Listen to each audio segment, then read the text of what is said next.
Blair General Hospital emergency.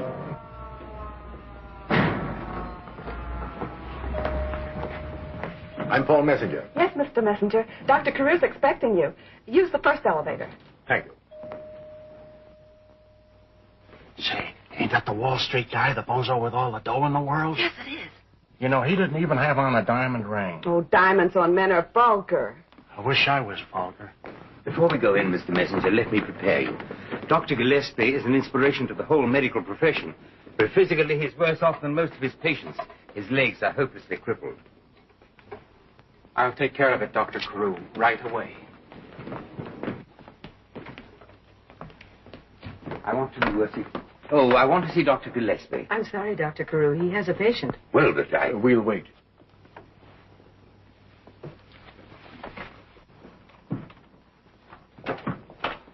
Here's the pamphlet, Dr. Gillespie.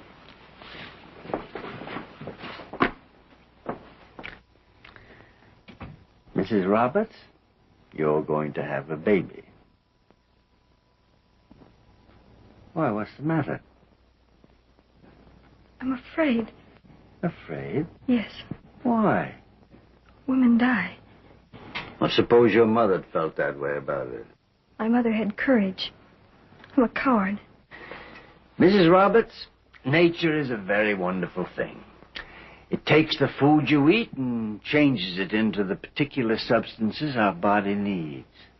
If we break a bone, why, nature will provide the extra calcium to mend that bone. And if anything, it'll be stronger than it was before. You understand that, don't you? Yes, Doctor. Well, now, that's just what's going to happen when you have your baby. Nature will see that you have the strength and courage you need. Come on over here to the window. You see all those people down there? Those thousands of them? Yes. Well, the mothers of every one of those children felt exactly the same way you do. And so did their mothers. And those generations really had something to worry about, because we doctors hadn't progressed very far. They were in real danger. Maybe it sounds silly to you, this horrible worry. But I couldn't help it. My husband's worried, too. Well, you go on home and tell your husband you're going to be all right. With modern methods, we seldom lose a mother. And we've no case on record where we've ever lost a father. Thank you, Doctor. I feel so much better. Sure you do. You take this pamphlet and follow the instructions. Take good care of yourself. And come back here and see me any time you want to. What's your first name, Doctor? Leonard. Leonard. Leonard. That's nice. Goodbye. Goodbye. Oh, my middle name is Barry. Thank you.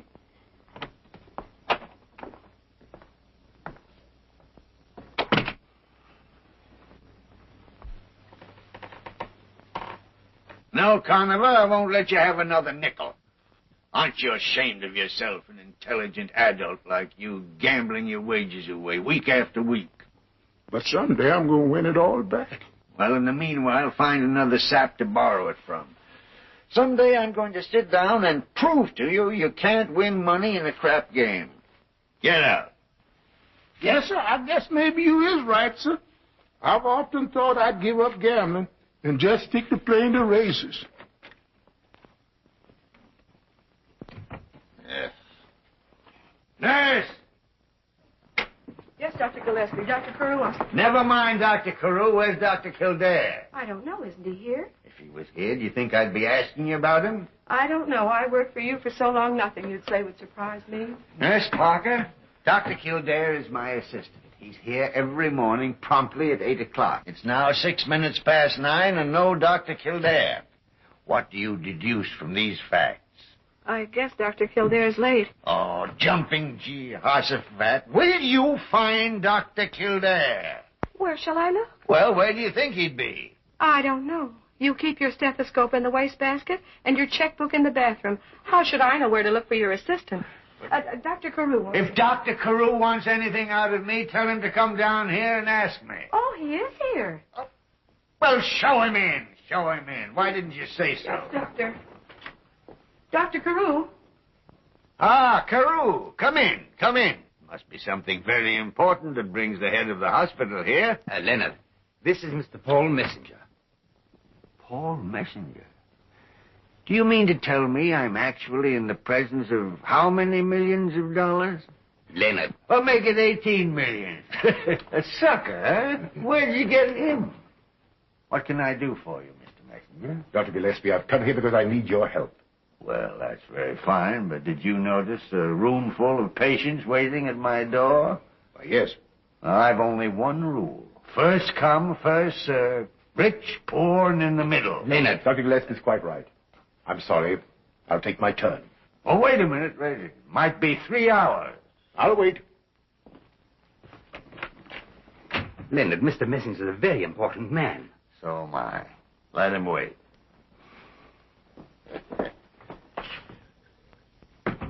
Nurse! Send in the next patient. No, wait a minute. Hold the next patient. Come in here. Hold the next patient. I think I'll grab about 5 minutes sleep. Fix the alarm clock, will you? Mind you, I said 5 minutes. Send the next patient in as soon as you hear the alarm go.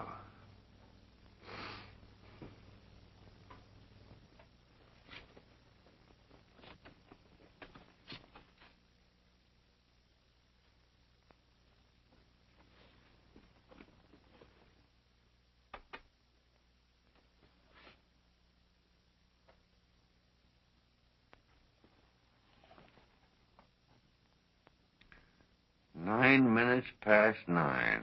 That's a nice round time to come to work. I thought you were asleep. I never sleep. Seems I can't say as much for you. I guess it's the country boy in me. Now, listen, son. As my assistant, you naturally have certain privileges around here, but sleeping till noon is not one of them. Dr. Kildare. Well, Nosy, what do you want? Dr. Kildare's breakfast is here. Breakfast? I didn't order any breakfast. I did. You worked here all night, and I figured you'd need it. What's the idea, Jimmy? Getting those pneumonia statistics? They done? All done. Well, it's very plain you're trying to make it more and more difficult for me to get along without you. Trying to make it impossible.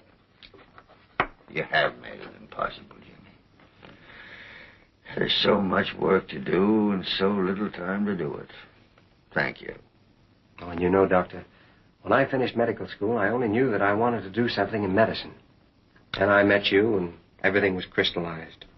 Now I have what I wanted. The privilege of working for you and learning it firsthand what only you can teach me. And carrying my work on after I'm gone.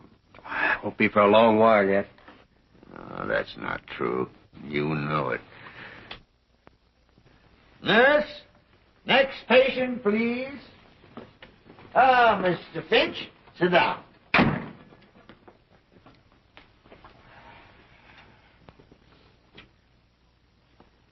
Jimmy, have they told you yet who's outside there waiting to see me? No, sir. Pulse irregular. Rapid. Mr. Paul Messenger, the United States Mint in person, is outside there waiting to see me. Cough.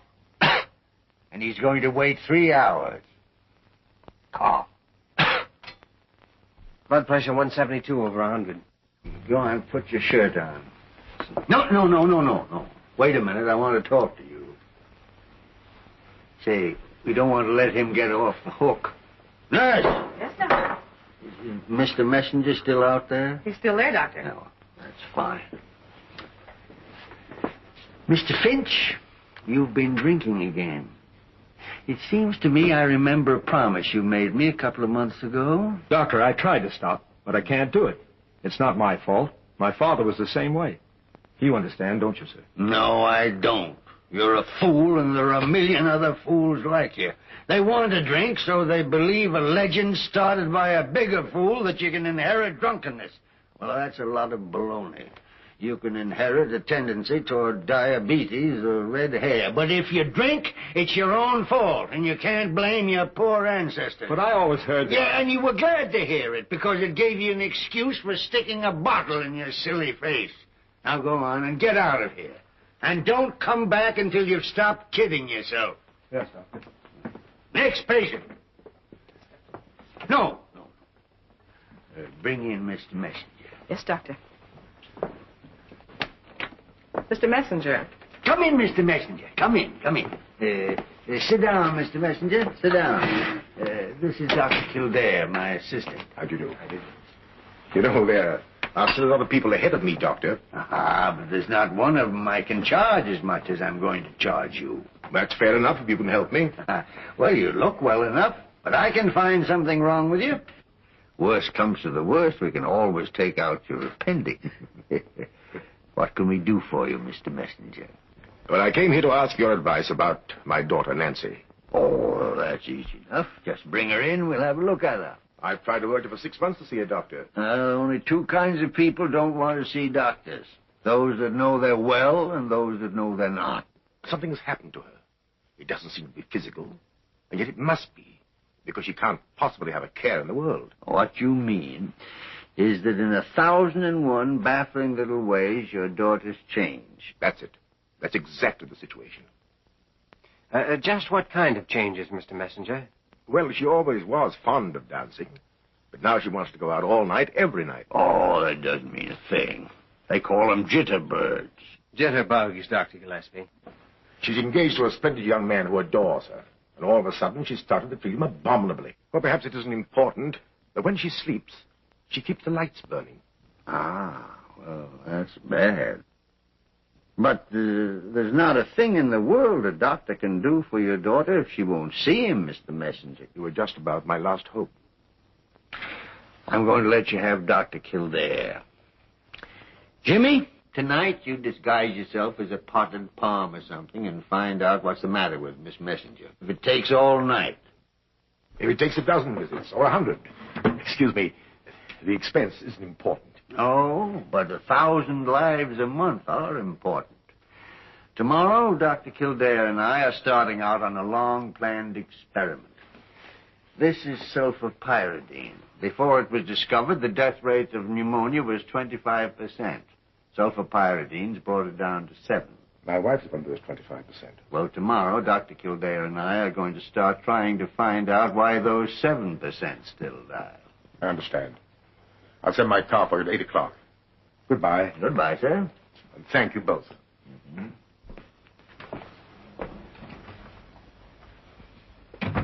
Kildare. Oh, I'm sorry, sir. I was thinking... Yes, I know what you were thinking.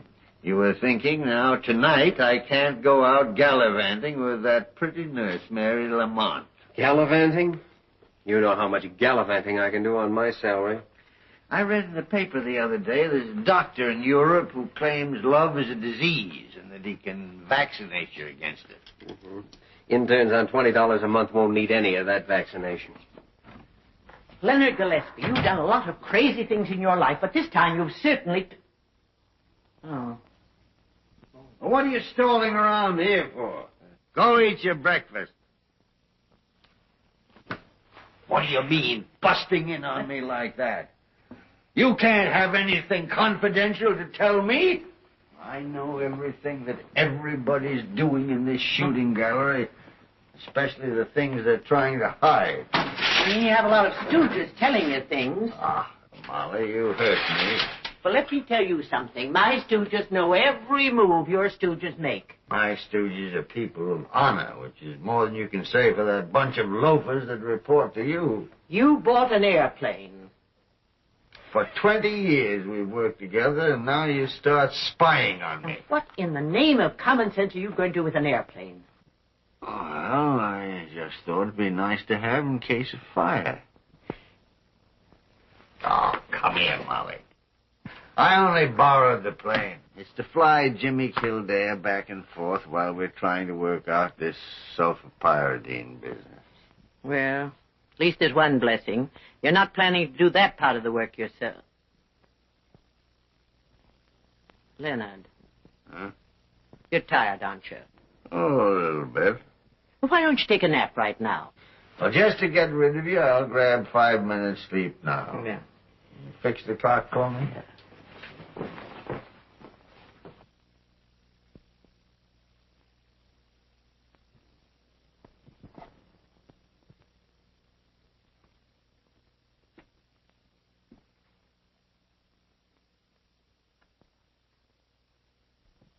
Dr. Young wanted in surgery.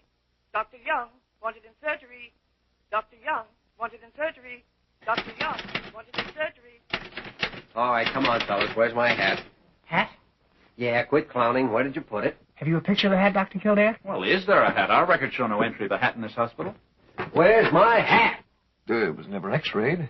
What was wrong with your hat, Dr. Kildare? Did it need an operation? Say, why don't you try the maternity ward? Maybe it's going to have a little baby head. All right, you asked for it, so don't blame me. Dr. Joyner, there is working in this hospital a very beautiful young nurse named Miss Lopez. She has big brown eyes. She wears a uniform just a little tighter than all the other nurses. Well, sir, the other day I was up on the 4th floor. And I just happened to pass that little room where they keep the flowers, you know. Well, what do you think I saw? Oh, now, wait a minute. Shut up. Here's your blame hat. Say, wait a minute. Don't hold out on us. What was he doing with Miss Lopez? Oh, well, Miss Lopez was alone. I can't help it. Dr. Joyner has a guilty conscience. Money, money, money, money. Thanks. There it is. A half-month's salary. $10. Collins? 8 years grammar school, 4 years high school, 2 years pre-med, 4 years medical school. Then, if you're lucky, you get a job here as an intern, where every single month they force $20 on you. Oh, that doesn't stop Kildare. He still rushes Mary Lamont. Maybe he's in love with her money. After all, you know, she's a nurse. She makes $85 a month. Ah, a gigolo. Dr. Kildare wanted an emergency entrance right away. Thought this was your night off. Yeah, well, that's what he thought, but Dr. Gillespie changed his mind for him. Say, look, if you've got to work tonight, why can't I take out Mary Lamont? Well, I don't know why, but I bet she can think of a reason. Blair General Hospital. No, mister, I can't tell you that. I'm just the telephone operator here. Of course I work in a hospital, but I don't understand medicine. My brother's been managing a chicken farm for 10 years, but he still can't lay an egg. Sally, have you seen Mary Lamont? She said for you to pick her up at 41st Street and Gaylor Avenue. Mr. Kildare here yet, or do you want me to ride around the block again? Oh, coming.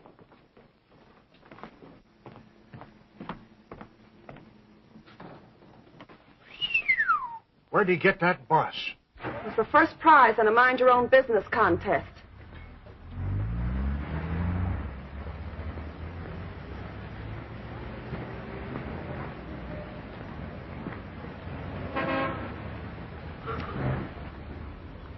There she is on the corner. Yes, sir.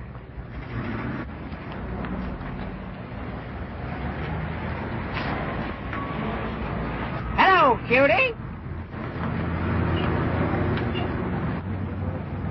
Hey, you in the blue hat. How about a little ride, sugar? Listen, you half-baked street corner Romeo. If I ever decide to take a ride...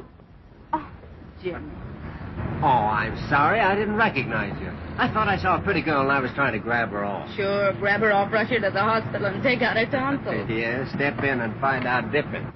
Just a minute, young man. What do you think you're trying to get away with? Picking up girls on my beat. Oh, I wasn't picking up any girls. Don't tell me. I heard every word you said. Can I ever meet my boyfriend without you sticking your nose in? Besides, how do we know you're an officer? Well, because I'll fight it out among yourselves.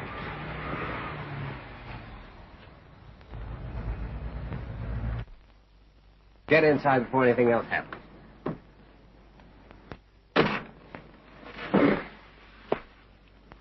Well, I suppose the car ought to slay me, but I bet it belongs to one of Gillespie's rich patients. I'd have borrowed his yacht, only it wasn't raining. Oh, I'm awfully sorry I have to work tonight, Mary. That's all right, Jimmy. I guess there's nothing we can do about it. You're a nurse. You know there isn't. I'm sick of being a nurse. The next time I'm born, I want to be a pretty thing with an empty head and a cash register for a heart. Well, you can always quit the hospital, can't you? Why don't I? I don't know. I guess because you're crazy enough to want to be a nurse. You're a little crazy yourself, you know. I know it isn't ethical to ask a doctor about his patients, but where are you going?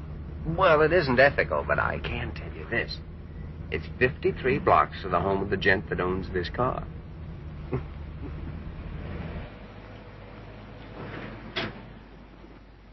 Here we are. Shortest 53 blocks I've ever seen. Say. Hmm? Well, in case you're not impressed, they tell me that Paul Messenger is the 7th richest man in America. Jimmy, and he's your patient. They're not Mr. Messenger, his daughter. His daughter? The one that's in the newspapers all the time? The glamour girl? I guess so. What's the matter with her? That's what I'm trying to find out. Good night, Mary. I'll wait. Oh, well, I don't know how long I'll be. Well, my evening's ruined anyway. I might as well wait. What? It might take hours. You aren't going to operate on the girl, are you? He doesn't even know I'm a doctor. Say, what is this? Nothing. Well, as a matter of fact, Dr. Gillespie said to find out what was wrong with her if it took all night. All night? Yes, well, it's all right, because her father knows I'm going to work on her. Oh, her father knows. Yes, you see, she's been acting peculiarly of late, and Mr. Messenger doesn't care what lengths we go to as long as we fix her up. Well, I've heard a lot about how debutantes carry on, but I've never heard of one having her father's permission. Now, stop kidding me. You mustn't be prejudiced against Miss Messenger just because she's rich. You mustn't be prejudiced just because she's young and beautiful. Blair General Hospital, please.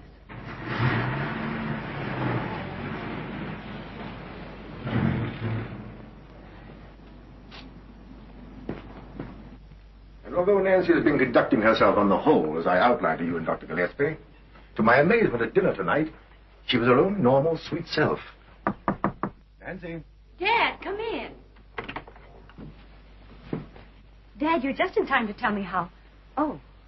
This is Mr. Kildare, the son of an old friend of mine. How do you do, Miss Messenger? Hello, Mr. Kildare. The Carter party, remember? Oh, but don't look at my costume now. Wait till I get the headdress on. You two go downstairs and I'll make a grand entrance. All right, dear. You're the loveliest thing I've ever seen. Just like your mother.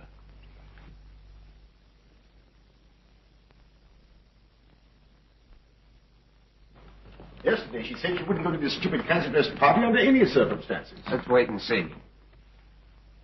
Don't shoot, Mr. Messenger. It's me, Charlie. If there's ever any doubt in your mind about my loving your daughter, remember I put this outfit on because she wanted me to. Well, once for love, I went out as the back half of a horse. Mr. Kildare, Mr. Heron, my daughter's fiancé. Mr. Kildare. How do you do? Why, Nancy. Excuse me. Hello, Nancy. You'll have to excuse me, Charlie. I'm not going to the party. You're not going? No.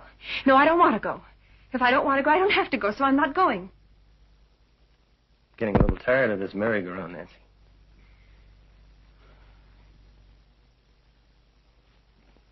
Good night.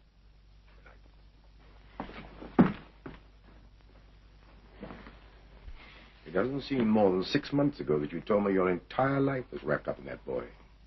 I do love him.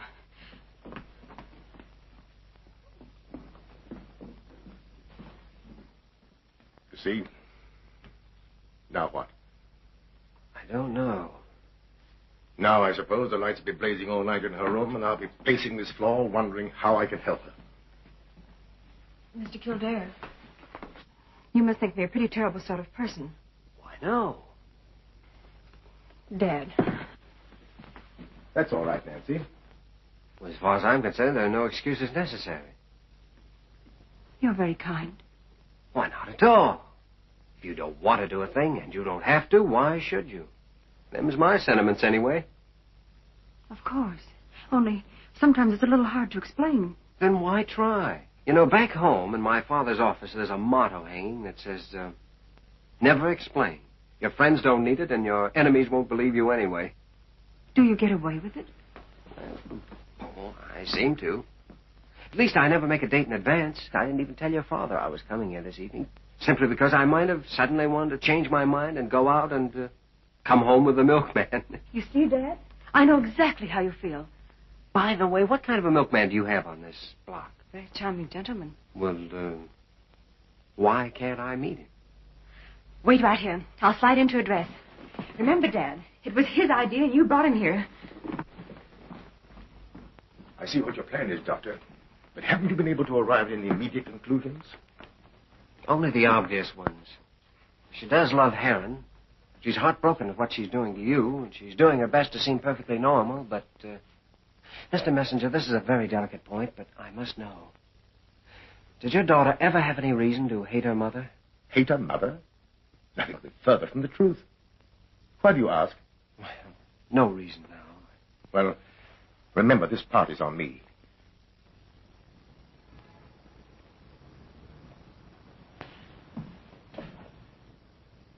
Sunrise. Why did you want to bring me up here? Oh, it's just we've had an exciting night, and I thought perhaps you'd like to see the daylight come. Do you watch very often? Yes. Yes. Wouldn't it be a wonderful world if it were always daylight? I've thought of that. It's funny how the night affects some people. Me, for instance. I don't like it. A grown man, afraid of the dark. Well, I'm not afraid exactly. It's just that, well, when night falls, something happens to me. Yes. Yes. Look, you're going to stay in New York. Will you come to see me? If you want me to. We've been out since 9 o'clock last evening, and you've never once looked at your watch. You may not know it, but you get along with me better than anyone I know. Anyone excepting Mr. Charles Heron. There's no one on earth like Charlie Heron. Oh, I could see you felt that way about it. When's the wedding? I'm tired. Please take me home. Of course. What did you find out about Miss Messenger? Only that she's a very complicated case, maybe weeks before we get the answer. I told you that yesterday without even seeing her. I don't suppose you found time this morning to read the weather reports. No, sir. Well, that cold polar wave we've been waiting for has reached Canada. And in its wake will come pneumonia. Thousands of cases. You're going to fly north tonight to meet it. Then you'll check all the cases wherever you happen to find them, and then you'll hop in a plane and bring me back the blood cultures. While I'll be camping right here day and night doing the laboratory work. And then, Jimmy, maybe in a couple of months we'll find out why that 7% still dies. Pardon me, sir. Don't you think we ought to rest a few days before we go on? Rest? What do we want with rest? Nurse! Parker! Come in here. Pneumonia. It strikes so quick, and we work so slow.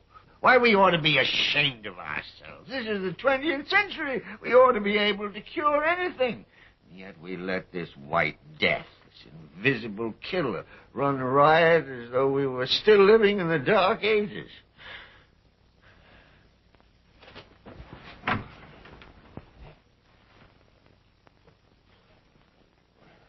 Get me a hypo of adrenaline, quick.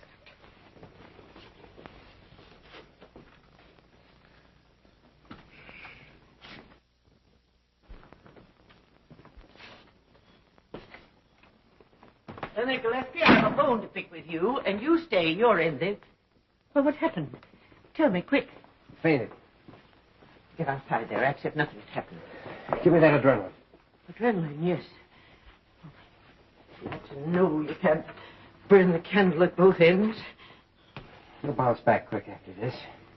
It's just exhaustion, that's all. That's not all. And if you don't know what I mean, it's time you did. You know, too. I know everything about him. When you were running around in diapers, I was watching over him, listening to him recommend 8 hours of sleep for everyone else and get along with 2 himself. His legs were good once, but they wore out, trying to keep out with his willpower. He had resistance, but he loaned it to his patients and never got it back. Now his time is getting short. I didn't think he'd want anyone else to know. Well, the first day I came here, he asked me about a discoloration on his finger. Kept hounding me until I said it was a melanoma, and it meant cancer. And why didn't you keep him from starting this sulfur-pyridine business? Me tell him what not to do?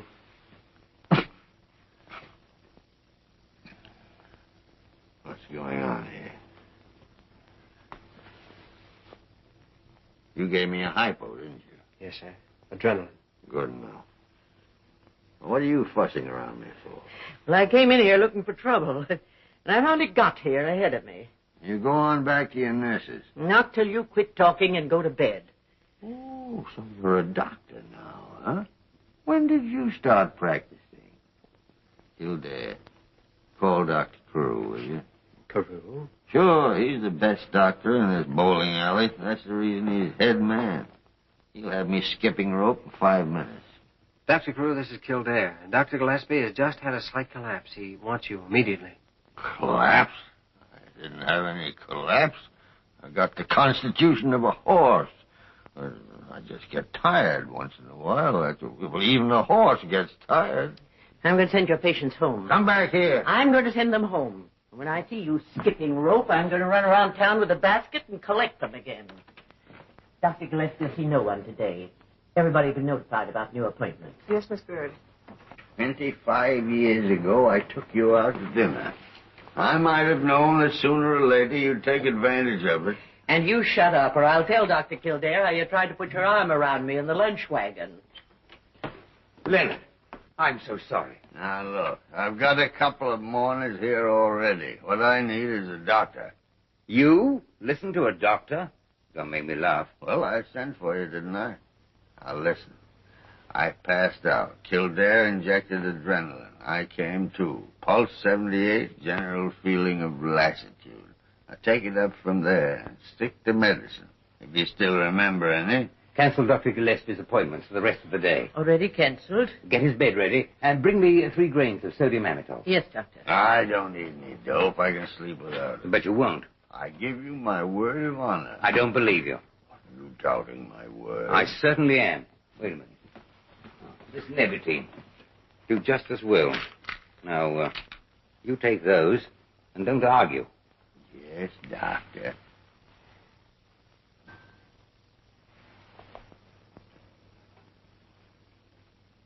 Now go to bed. You're too late, Miss Efficiency. Our corner druggist here gave me something just as good. Well, that's fine. Then off to bed you go. Take your hand off my chair. Conover! Now get out of here, you meddling female, and never dare to show your nose in my office again. You're fired. I am not. I don't work for you. I work for the hospital, thank goodness. Well, then what are you doing in my office? Go on, beat it. Get into bed, Conover. Conover, don't you pay any attention to No, her. sir, I won't. Why, you disloyal, miserable, double-crossing... Yes, sir, that's what I am, but you was going to bed. Well, I better get my own work cleared up, just in case. Oh, by the way, Kildare, Mr. Messenger rang me up this morning. From his daughter's mood, he feels sure that, with a little time, you might gain her complete confidence. Dr. Carew, I understand. Naturally, you don't want to think about anything else at a moment like this. Of course, I don't have to tell you that any hospital is like a family of children, always out at the elbow, with winter coming on, no coal in the cellar. And Mr. Messenger's a very rich man. Dr. Carew. You're perfectly right. Forget about it tonight. We'll talk about it later.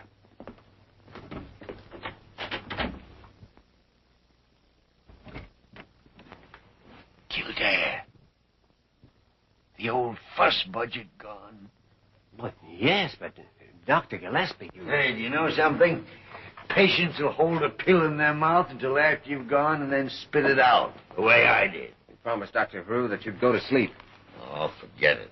He broke a promise he made me back in 1921. Now, Dr. Gillespie, you and I both know that there's one particular reason, one inescapable reason why you must conserve your strength. You didn't tell Carew, did you? Oh, no. No, I knew you hadn't. I know you won't.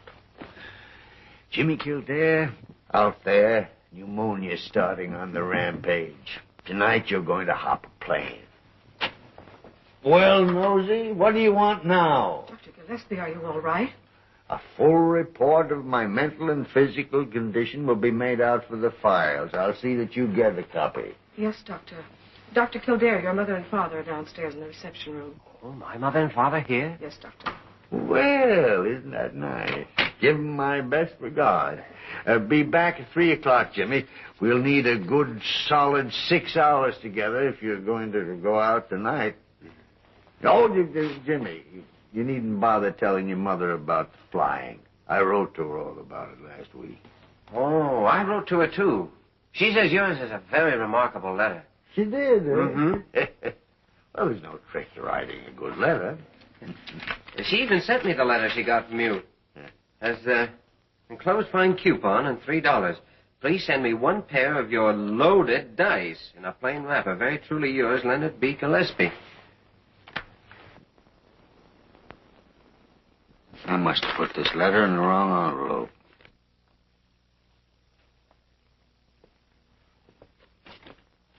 Oh! Mother. Hello, Dad. How are you, Jimmy? Oh, fine. Gee, this is a treat. I knew I needed something. Now I know what it was. Let me get a good look at you. I brought your heavy overcoat, your winter underwear, and a chocolate cake. Don't let her kid you, son. The cake is for herself. Oh, don't tell me I know. I sent her a wire this morning. Happy birthday, Mother. Well, what are you two doing in New York, anyway?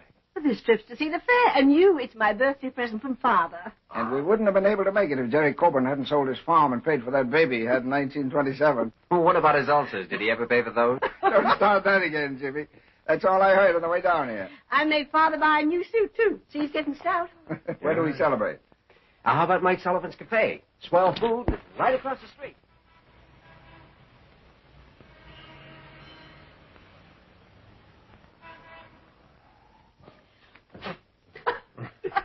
Mrs. Kildare, the first time I saw your son, I knew his mother'd be a fine-looking woman. Well, she's the prettiest one I could find, Mike. That's why I married her. Why not? A man goes into a store to buy a shirt. He picks the best-looking one. When he wants a wife, what should he do? Shut his eyes?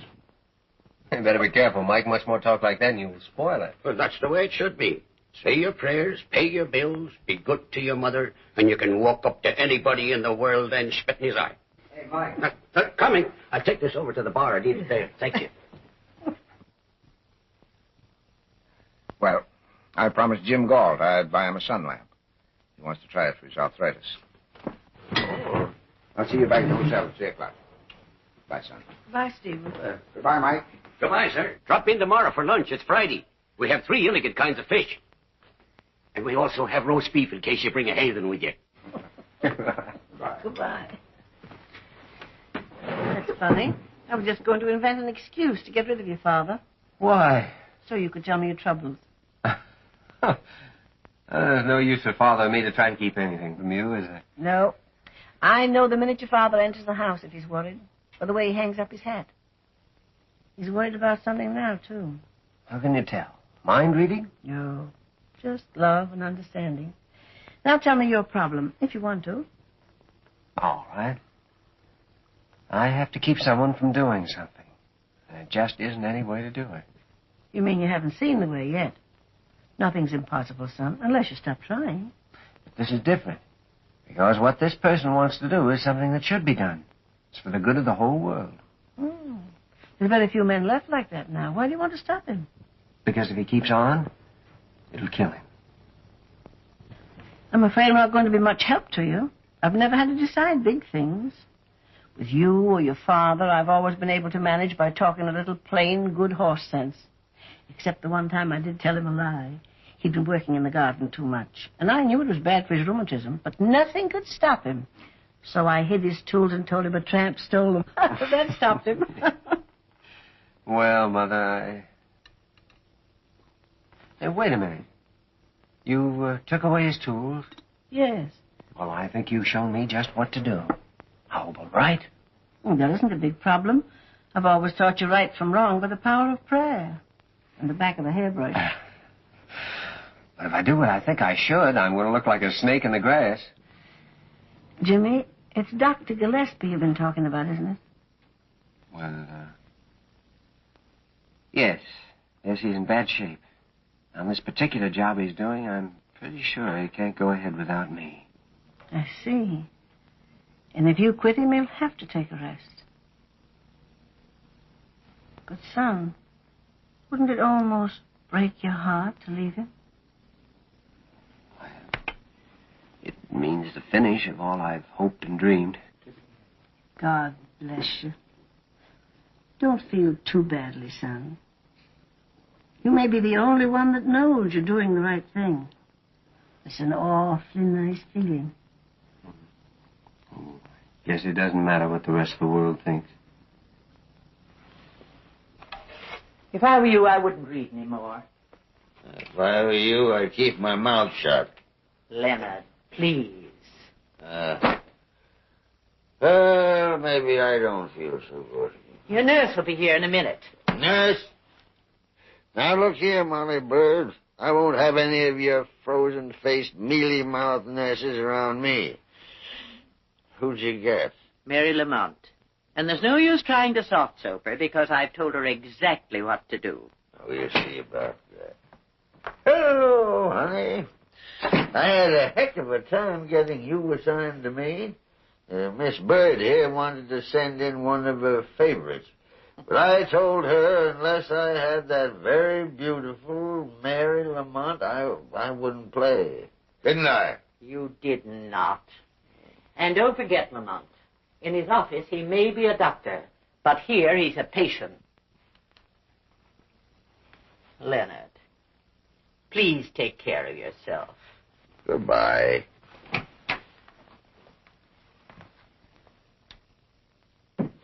I'd like a cigarette, please. Never mind that, Chard. Give me a cigarette. No cigarettes. Are you going to mind me or that fool piece of paper? No cigarettes. Now, look here, Mary. You're a very nice girl, and I like you. I'm going to give you a little advice. The great secret to being a successful nurse is to obey the rules, but at the same time keep the patient happy. My book only says, obey the rules, period. What do you want to know about me? I'll tell you. It's time for your dinner. Let's see. Now you're talking. Order me a small steak, some mashed potatoes, and a piece of apple pie and some cheese, and a cup of coffee. Hello. I'm ordering Dr. Gillespie's dinner. Please send up a small cup of gruel, some junket, weak tea, no cream or sugar. Thank you. Oh, that's fine. And after dinner, you might order me a postage stamp. I'd like to do a little reading. What do you expect to do with that thing? I'm going to take your temperature. Any temperatures taken around here, I'll take them. What are you laughing at?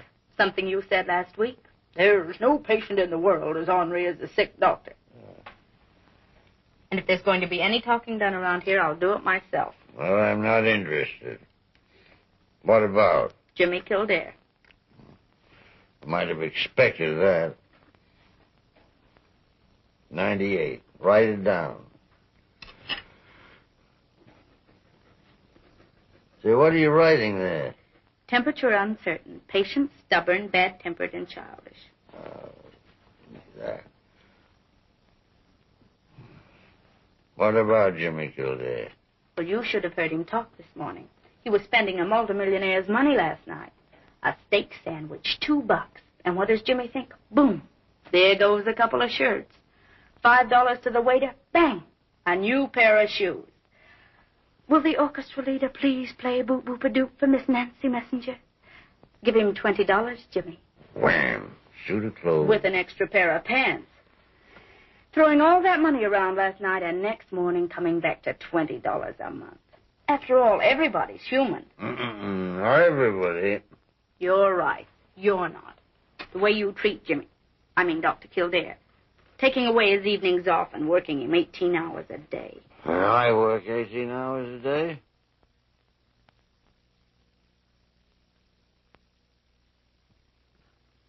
Oh, I'm sorry, Dr. Gillespie. I shouldn't be talking to you like this when you're not feeling very well. Hello, Mother. Hello. Did you get the sun lamp? No. They didn't have exactly what I wanted. Jimmy looks fine, doesn't he? Yes. I've never seen him look any better. Stephen, when you suggested coming down here, I thought there was something the matter with Jimmy, or that he was in some kind of trouble. That you two were keeping it from me. You know. Don't tell Mother. She might worry. Nothing like that at all. I know that now. Well, do you feel better? No. Because now I know it's you. Me? You've been unhappy for days. If it isn't Jimmy, it must be you. Why don't you tell me? You're going to in the end anyway.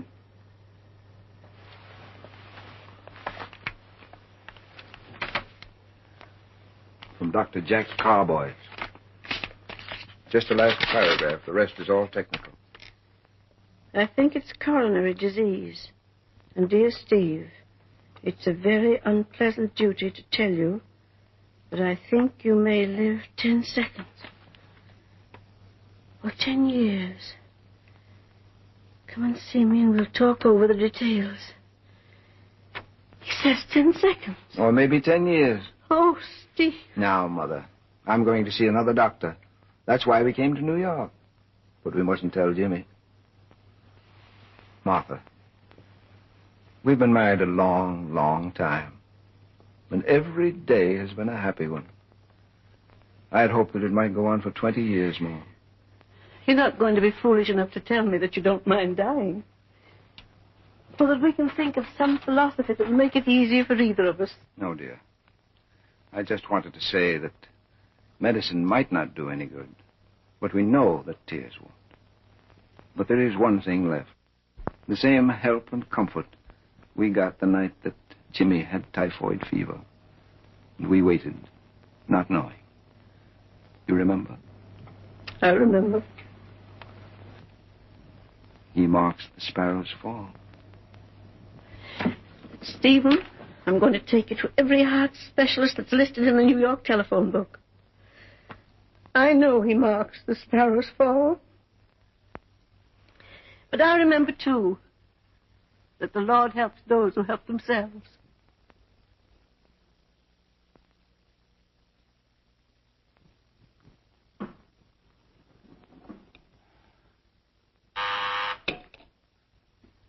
Yes? Dr. Kildare to see you. Send him in.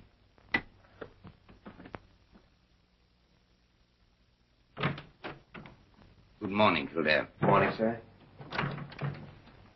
Dr. Carew, what have you done about the messenger case? Nothing, Joe. I'd like to take it. You would? Yes, sir. I think it's too big an opportunity to miss. Oh, but does Dr. Gillespie know? No, not yet. Well, I'd hesitate to take you away from him without his knowledge and permission. Dr. Carew, I've made up my mind. If necessary, I'll hand in my resignation. Oh, no. Yes, Dr. Carew. I'm assigning Dr. Kildare in the messenger case. Make out an order and I'll sign it.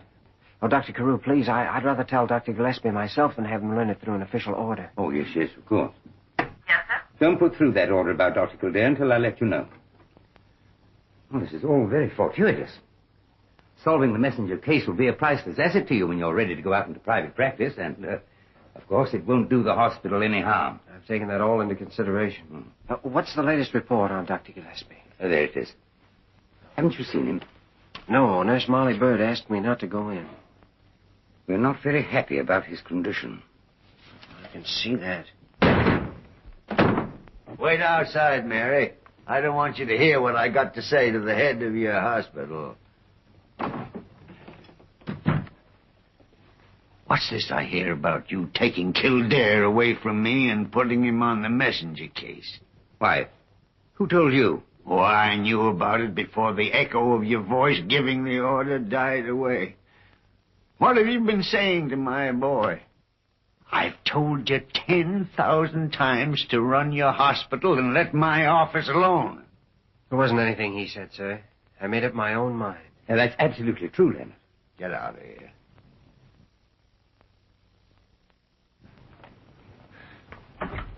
Are you crazy? You know I can't go along with our work alone. I'm sorry, sir. But, Jimmy, you're tired. Take the day off. Go out and get some relaxation. You'll feel differently about it tomorrow. No. Messenger's too big a chance to give up. I don't see any reason why I should go on working 24 hours a day on something that won't pay me a cent when I can get in with one of the richest men in New York.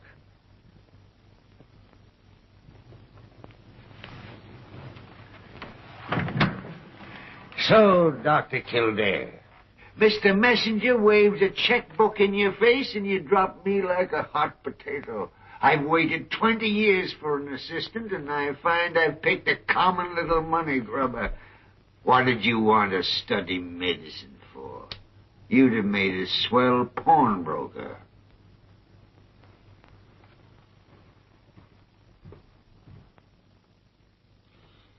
Mary, take me back, will you? I'm tired.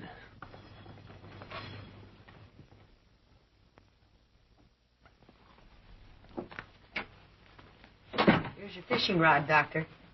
Fishing rod? Where'd I get a fishing rod? Remember that fellow that we killed? The one that had the misery in his back? He gave us this. What are you grinning about? Well, I'm glad you have to go away. I mean, I'm glad you're sick enough to be well enough to go. I mean, if you're getting some sleep, it'll give you some... Well, this is a fish basket. Take it with you. That isn't mine. Oh, yes, it is. I meant to give it you for a Christmas present last year, but I forgot all about it. Molly, you're lying. You can't prove it. This is nice to keep hot coffee in. Where did that come from? It had the hospital's name on it, but I scratched it off. Well, under those circumstances, I'll take it. Well, for years I've known you've had stooges reporting to you, but this is the first I've heard you have them stealing for you. Miss Lamont, write this into your report. My patient was feeling fine until 15 or 20 chattering females descended on him. Goodbye, quick. I guess I can take a hint. I'll see you before you leave tonight, Leonard. I'll be at the train, Doctor. Should I go help Dr. Kildare pack his things, sir? Come over. No.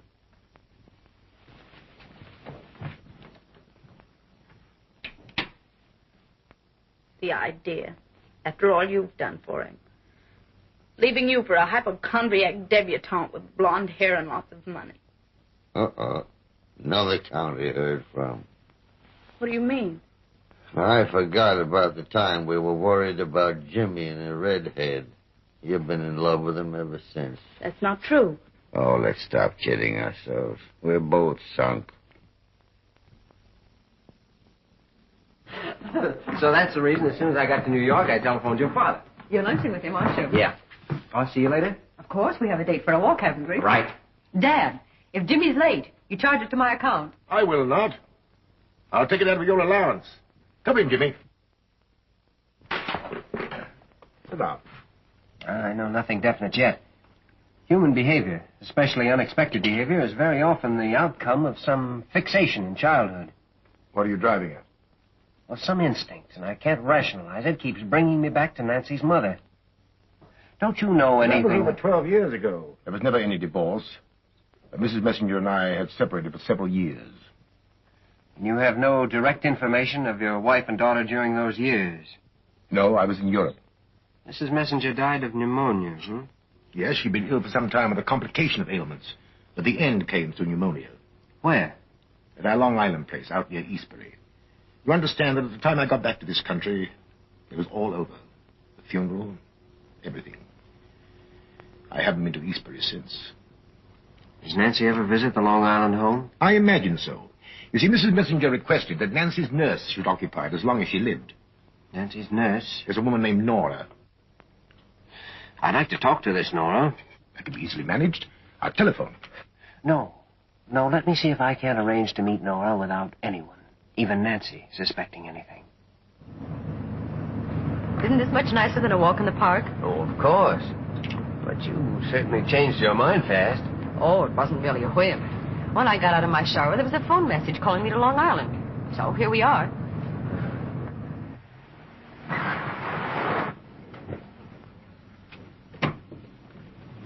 There's the house. Nora. My little lamb. Nora, this is Mr. Kildare. Pleased to meet you, sir. How do you do? Well, come in, come in. Well, now, let me take your things. Oh, my. This is the nicest surprise I've had since the last time you came. Surprise, Nora? Why, it was your message that brought me. What message? I didn't send you any message. Well, that's funny. Well, what did the message say? Said to come to Long Island immediately. But maybe they took the message wrong. I'll ask the servants when I get home. Well, old fella. Well, what's wrong with you? Poor thing's been limping around here for a week. Oh. Well, Pete, you have a bad shoulder there. You found out quick enough. I just happened to hit the sore spot. It looks to me like you were asking questions with your fingers, the way doctors do. Well, what's wrong with doctors, Nora? What's right with them? Nora. They stood by and let your mother die right before your eyes, didn't they? Nora, please. I'm sorry, darling. What's the matter, Nancy? It's one of those headaches again. Headaches? Well, how long have you been having headaches? I don't know. For months. Nancy, are you going to keep on tearing yourself apart with these headaches? Or once and for all, are you going to see him? I don't know. Him? Who's him, Nora? A doctor? No, he's too good to be a doctor. He cures people instead of letting them die. Friend of yours, Nora? Mr. Archley's a friend of everybody who believes in him. Nancy, you must see him. Now, today.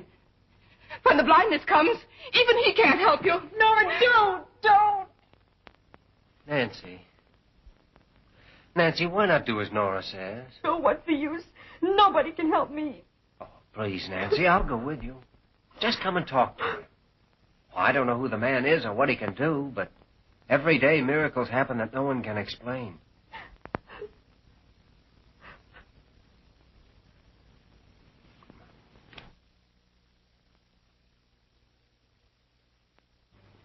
Anyone as young as you, Miss Messenger, is not meant to suffer pain. But you do, don't you? Violent headaches. I can see that. Mr. Archley, Miss Messenger has just had a very severe attack. Don't you think she should lie down and rest a while before you proceed? Yes. An excellent idea. Nora, will you take her, please? In here, my dear.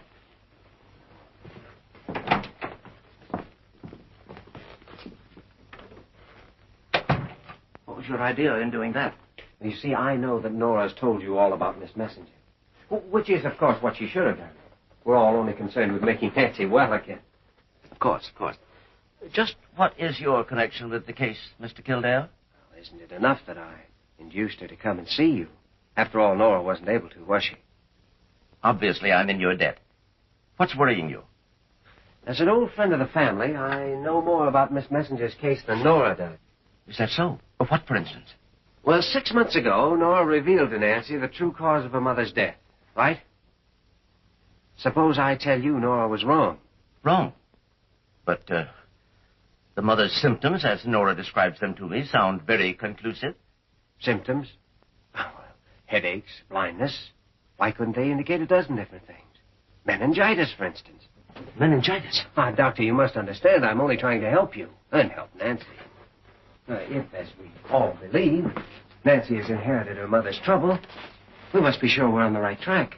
Mr. Kildare, unless you have some specific information, I must believe that periodic headaches plus muscular imbalance plus blindness can mean only one thing. Muscular imbalance? Well, suppose I'm wrong. Just how do you propose to treat Miss Messenger for this, brain tumor? The first principle of my treatment is to cleanse the mind with truth. I then cure the body with natural methods and electrovibrations. Well, you're not going to tell that girl she has a brain tumor. Of course, it's essential to my course of treatment. But you mustn't tell her. You'll excuse me now, Mr. Kildare. I must attend my patient. Look here, Archley. That girl's half out of her mind with fear already. Nothing more than her own suspicions to frighten her. For she doesn't know that Nora's told you the whole story. So if you diagnose her trouble as brain tumor, she's liable to lose her mind entirely. I don't agree, Dr. Kildare. Oh, yes, you're a doctor. Well, I don't have to be a doctor to see what your game is. You're going to tell her she has a tumor, knowing full well that she hasn't, so that you can pretend to cure something that doesn't exist. Well, I'm sorry, but I'm not going to let you tell her anything like that.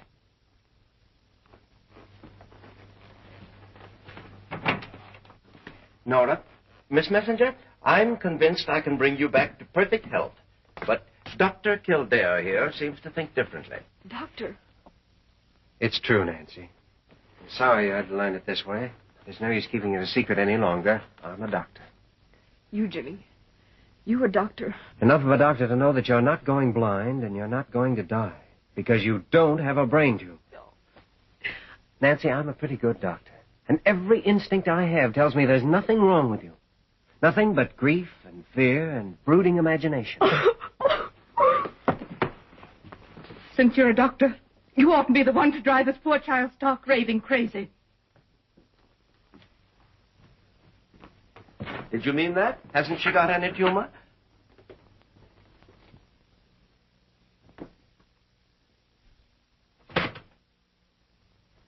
Now you need a little rest, dear. Hello, Nancy. Will you leave us alone, please? But you can't... Nora, please. Sorry to follow you here, Nancy, but I had to get things settled. Settled?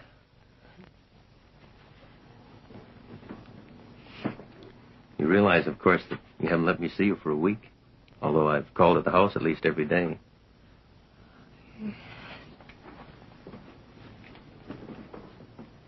The situation is very obvious, Nancy. You just don't love me anymore. You're too nice to tell me so. I realize now that it's up to me to make it easier for you. Goodbye, Nancy. You'll never see me again.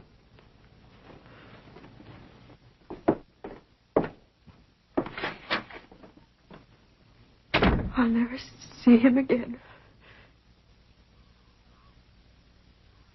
Nora!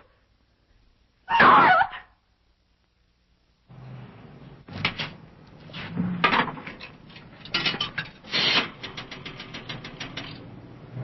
Emergency call, Blair General Hospital, New York City. Oh, hello, Dr. Kildare. No, Joe Wayman's not on duty tonight.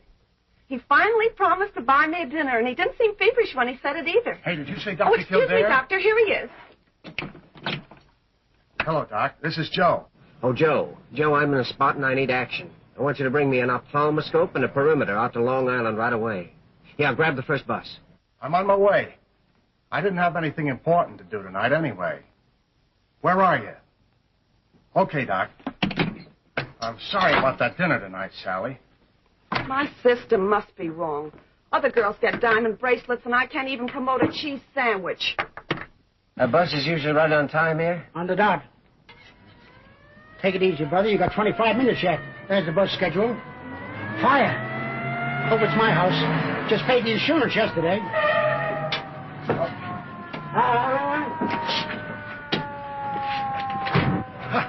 21 miles in 19 and a half minutes. I'd have made it sooner, only it makes me nervous to go fast. How'd you get the ambulance? You're my pal, and you said you're in a hurry. I am. The gadgets are in the back. Let's get going.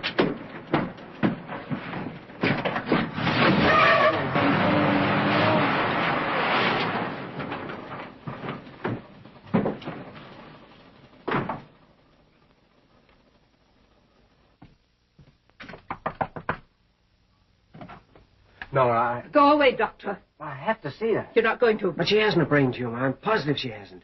If I can only see her and examine her eyes, I know I can convince her. You've done enough harm already. Nora, you must let me see her. Adam!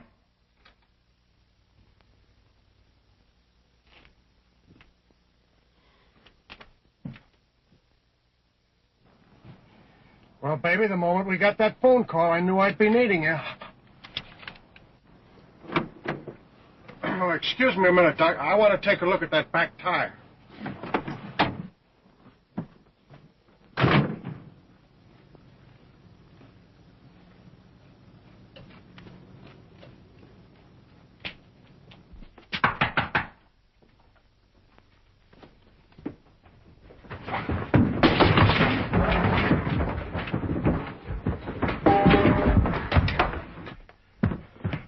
Hey, Doc! Doc, how do you like that? These yokels don't fight fair. This guy tried to pull a hammer on me.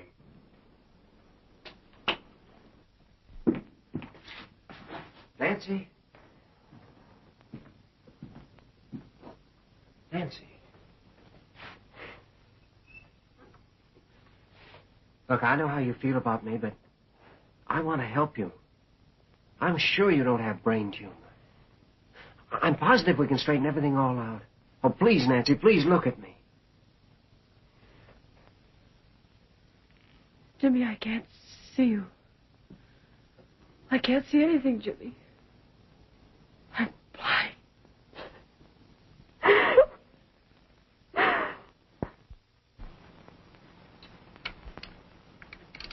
Conover, you realize that every year millions of men abandon their sweethearts and wives and families just to go fishing? Any excuse is better than none. And what have they got to show for it?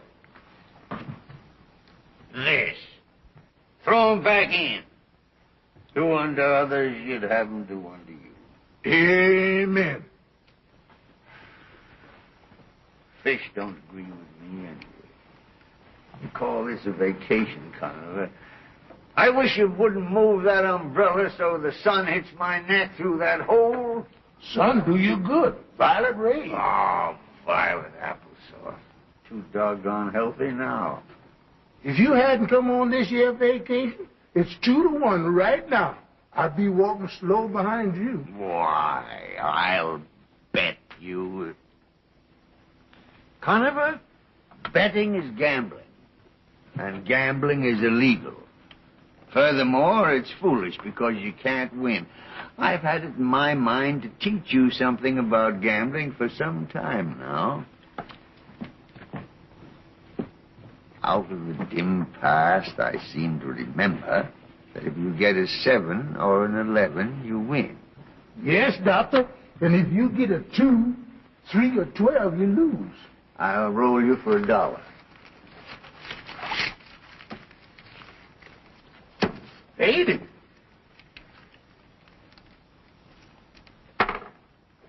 Lucky 7. You win.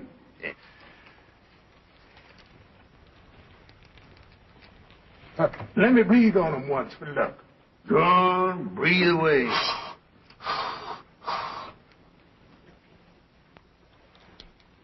Conover, how much money you got on you? I was carrying $4. $4, huh? Snake eye. I win.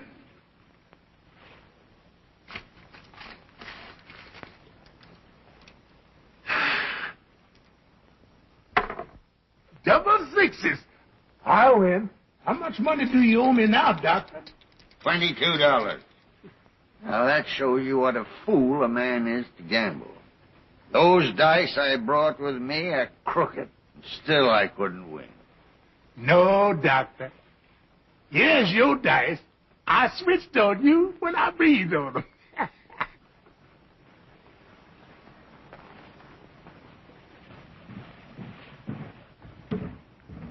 There's a man walking towards us. Probably somebody from the hospital. Tell him I'm asleep. Howdy, Dr. Kildare. Hello, Conover. May I speak to you for a moment, Dr. Gillespie? Can't you see I'm asleep? I hate to be a nuisance, sir, but, well, I'm at the end of my rope. So you hung yourself, huh? Well, it's about the messenger girl. She's in the hospital. She's totally blind. Blind? Dr. Gillespie, Miss Messenger's optic nerve seems entirely normal. There's no sign of deterioration. By every test, she should be able to see. But she's blind. Please, Dr. Gillespie, if you can't come back to the hospital, I'd like to bring her here to see you. No, young Dr. Kildare. You dug this pit for yourself. Get yourself out of it. Goodbye.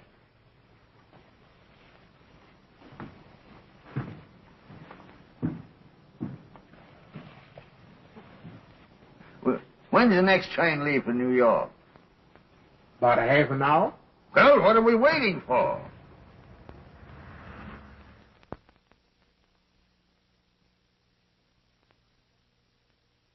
My lecture today deals with the type of human suffering that invariably baffles the young doctor.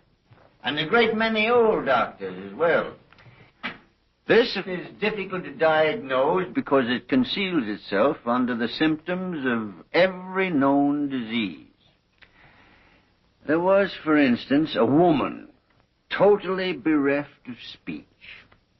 Shrewd investigation finally revealed that she'd called out to a little daughter who, running across the street in answer, had been struck down by a car and killed. The subconscious realization that her own voice had called the child to its death paralyzed the mother's vocal cords. Even psychoanalysis failed to effect the cure.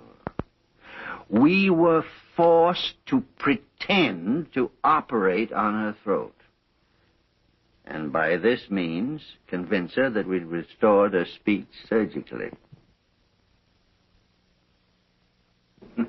Evidently, Dr. Kildare regards our kindergarten as beneath his notice.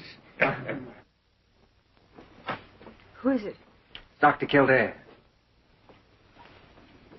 Nancy, I've found out what's wrong with your eyes, and I can cure you. It's been nothing but a simple little myopic strain that always responds to a minor operation. Always? Always.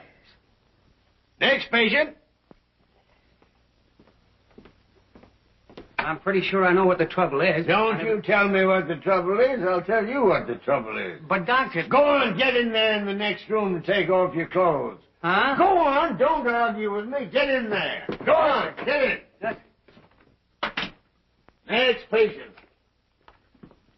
Oh, well, good morning. Good morning. Sit down. Thank you. Well, I know you. Of course you do. I'm Jimmy Kildare's mother. You're a very bull-headed young man. Well, how are you? I suppose you've come to ask me to take him back. Nothing of the sort. Why, don't you want him to be my assistant? I want him to be what he wants to be. And when he makes a mistake, I want him to find out why he made it so he won't do it again. Suppose he fails. I'm his mother. I can't even imagine it. Dr. Gillespie, would you examine my husband? Well, what's the matter with him? I'll never be satisfied till you tell me what you think. I'll wait till you finish reading. No, go on talking. I can't stand people who can't do more than one thing at a time. I don't want Jimmy to know anything about this. Why, you don't suppose I'd tell him, do you? I see. Well, bring him in Monday morning at 11 o'clock. Oh, thank you very much.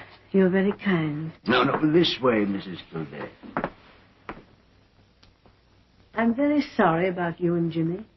Your son is a natural-born objector, madam. He doesn't care which side of an argument he takes as long as everybody else is on the other side. Goodbye. Goodbye, Mrs. Kildare. Hey, you! Come on out.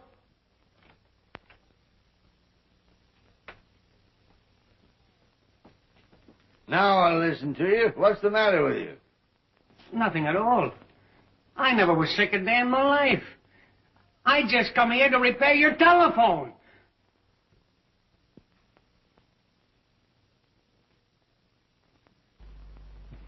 I've already explained my belief that when Miss Messenger experienced several commonplace headaches, Nora, ridden by fanatic fears, convinced the girl that she had a brain tumor, inherited from her mother. But now my conclusion is that the factor which directly induced Nancy's mysterious blindness was Mr. Heron's words, "You will never see me again." Will you come in now, please? Has Dr. Kildare made it clear that Miss Messenger has been led to believe that an operation has been performed on her for a trivial eye ailment? Yes, oh yes.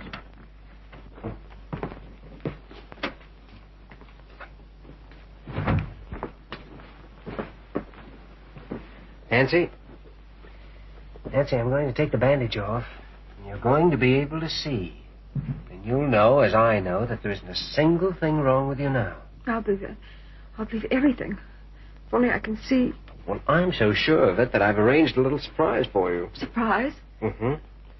The first thing you'll see will be, Nancy. Charlie.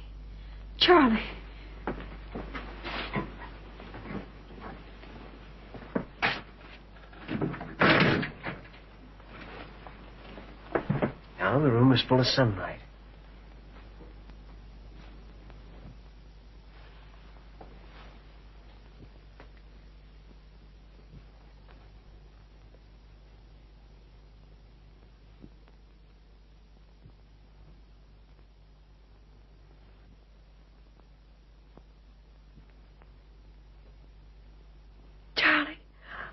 Nancy, darling. Oh, dear.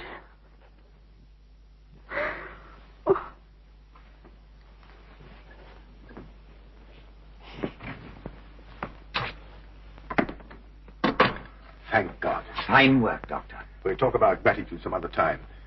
Do you think I might go in to see her, Doctor? Oh, yes. A good idea to knock first. Oh.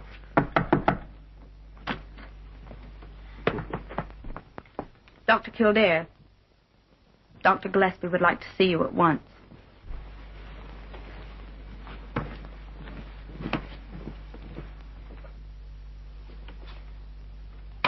You sent for me, sir? I sent for a lot of unimportant people. You just happened to get here first.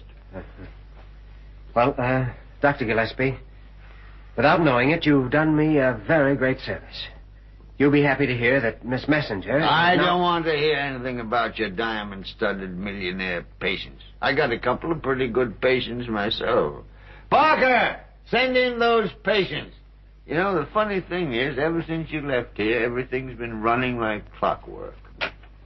What patients? Those two people, the man and the woman, you nitwit. Oh, why didn't you say so? Isn't her fault. I don't talk loud enough. Mother. There. What are you two doing? So what's the matter? Is something wrong? Dad, are you ill? No, Jimmy. Oh, Mother, I have a right to know. We were worried about your father's heart, Jimmy. Oh, why didn't you tell me? But we know it's all right now. Dr. Gillespie, they're trying to make me think there's nothing serious. My diploma's over there. Have a look at it. Are you sure, Dr. Gillespie?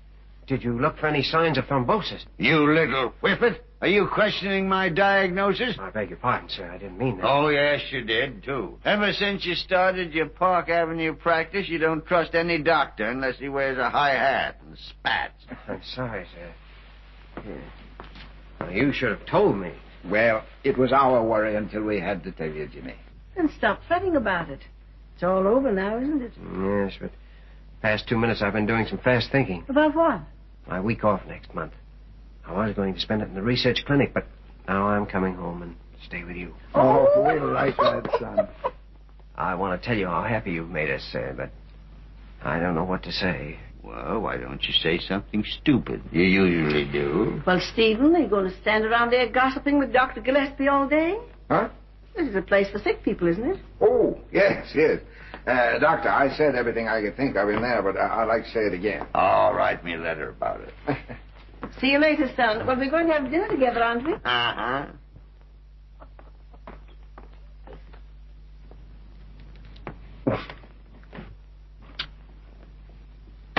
Goodbye. Bye, son. Now, let's see. Who are you? Oh, yes, I remember. An Irish pawnbroker named Kildare. I'm still grateful for what you've done for my father. Are you still here? Well, I just want a minute more, sir. The messenger girl is cured, thanks indirectly to you. To me? Yes, and to the happy coincidence that your lecture gave me the clue. Happy coincidence. Isn't that splendid? The first happy coincidence was that I happened to come back from my vacation on that particular day. The second happy coincidence was that I happened to lecture for the first time in a year. And the third happy coincidence was that I picked that particular subject. Happy coincidence. Why, you stupid little tadpole, I've been leading you around like a pug dog on a string. I don't know what to say. Well, you've said that before. As regards the messenger case, even good doctors often forget that fear is a tyrant over the body as well as the mind. People can acquire the evil results of every disease just through fear alone. I had an instinctive feeling about that case from the beginning. You should have been positive, young Dr. Kildare. There's nothing new about it. Why, way back in the Middle Ages, when the Black Plague killed half the people in Europe, there were thousands of folks that died of the disease and didn't have it at all. I thought I was so smart. Nah, there's only one really smart guy around here, and that's me. I know everything. I'm convinced of that. Yeah, I know even more than you think I do. For instance, I know that you didn't quit your job with me on account of Paul Messenger's money. What, Wyler? Easy now, Jimmy, easy. You knew I'd have to stop and take a rest if you walked out on me. So, you walk out on me. I'll never forget that, Jimmy. Oh, how did you find out? Who could have told you? Oh, nobody told me. I figured it out for myself. That is to say, I figured it out after I'd wangled around with your mother for a while. Mary Lamont, come here. How did you know I was here? I've got an extra eye in the back of my head. I heard everything. Mary, that's one of the things you'll have to learn if you're going to be in love with a doctor. I've got to do something. None so blind as those that won't see. Excuse me, I have something to do, too. No, you haven't. Tonight you've got a date with an airplane and a bottle of sulfur pyridine. Don't let the local doctors give you any guff. I'll try not to do anything wrong. Suppose we do everything wrong. Someday some fella smarter than we are will look it all over and say, well, thank heaven I don't have to waste my time finding that out. You'll find the real answer to pneumonia. You'll get the real answer to pneumonia that much sooner. Yes, sir.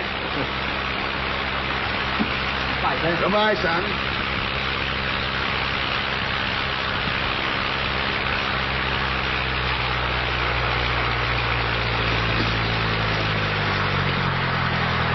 Hey, you nincompoop!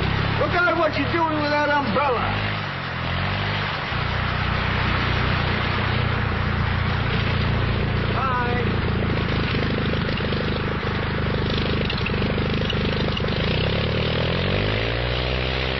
Sure hope you folks find a cure for pneumonia real quick. Why, what's it to you? Because I was getting it right now.